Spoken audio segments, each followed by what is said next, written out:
Bonjour à tous, la première liste de Walid Regragui est sortie donc avec le Maroc pour les prochains matchs qui vont arriver, enfin les matchs amicaux tout simplement contre le Chili et le Paraguay. Et donc dans cette vidéo, ça va être assez court, mais je vais tenter tout simplement de te donner mon avis vis-à-vis de cette liste-là. Moi je la trouve plutôt pas mal déjà de façon générale, mais on va un petit peu plus détailler ça dans les prochaines minutes. Comme d'habitude, si ce n'est pas fait, je t'invite tout simplement à t'abonner, à liker et à commenter. Et on va directement commencer. Bien évidemment, pour cette liste, on va le faire de façon chronologique, j'ai envie de vous dire. Donc le gardien, la défense, le milieu de terrain et l'attaque. Et tout d'abord, du coup, au poste de gardien, moi j'ai trouvé que franchement cette liste est cohérente. Donc on a 4 gardiens qui ont été sélectionnés. Zniti, Tagnaouti, Mounir et tout simplement Bounou, le meilleur gardien marocain à l'heure actuelle.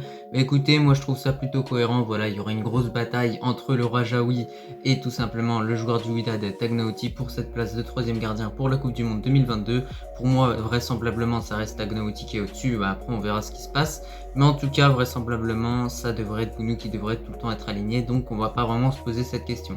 Pour la défense, de façon générale, au niveau des latéraux, écoutez, je suis complètement d'accord avec les choix de Regragui. Voilà, Hakimi, Mazraoui, ça fait plaisir de les revoir. Franchement, surtout le retour de Mazraoui, en espérant que cette fois-ci, il va jouer, parce que la dernière fois, il était de retour, mais il n'a même pas joué une seule minute. Sinon, on a un nouveau latéral qui vient de Berkane, donc hâte de voir ce qu'il peut proposer sur un terrain. Et on a également le joueur du Wydad, Atiatallah, donc hâte de voir ce que ça va donner. Par rapport à notre défense, il y a pas mal de blessures, comme tout simplement la blessure d'Adam Massina ou Naïf Aguerd, mais pas de problème, il y a quand même de très bons joueurs qui ont été sélectionnés comme Achraf Dari, Yami, qui vont largement faire le taf, et bien évidemment le capitaine Saïs qui sera là dans cette liste, et donc ça fait plaisir vraiment de voir des joueurs comme ça.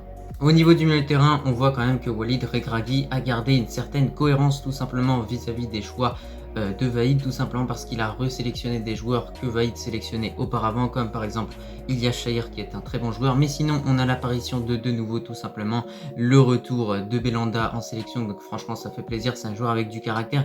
Et pour moi, voilà, il faut quand même des joueurs d'expérience dans cette équipe, et surtout des joueurs qui ont fait cette Coupe du Monde 2018 et qui ont su retirer des leçons de cette Coupe du Monde, donc ça va franchement être pas mal. Et surtout, on a l'apparition du nouveau crack de la Sampdoria, tout simplement, Sabiri. Pour les ailiers et les attaquants, on a bien évidemment le grand retour d'Hakim Ziyech en sélection, donc franchement ça fait plaisir. On espère que maintenant les performances vont suivre, parce que c'est bien de dire Ziyech, Ziyech, Ziyech, mais au final il va falloir que les performances suivent, parce que sinon sur le banc clairement il y a des joueurs de qualité. On a également Abouklal qui a été sélectionné du coup avec notre équipe nationale, lui qui fait un très bon début de saison avec Toulouse. Ensuite on a également Abdé, le nouveau joueur de Osasuna, donc qui est prêté par le FC Barcelone. Et surtout ce qui est intéressant au poste de buteur, c'est tout simplement l'arrivée de Walid Chedira, tout simplement un attaquant évoluant en série B en Italie, et il sort de très bonnes performances. Écoutez, voilà, j'ai dit que cette vidéo serait courte. Voilà, tu as mon avis sur cette liste de Walid Regragui. De façon générale, je la valide complètement. Il a fait vraiment des choix cohérents au vu des performances des joueurs, et en tout cas on a hâte de voir ce que ça va donner pour ces 2 matchs amicaux, tout simplement contre le Chili et le Paraguay. Sur ce, je te remercie si tu as regardé cette vidéo dans son entièreté, et je te dis à la prochaine.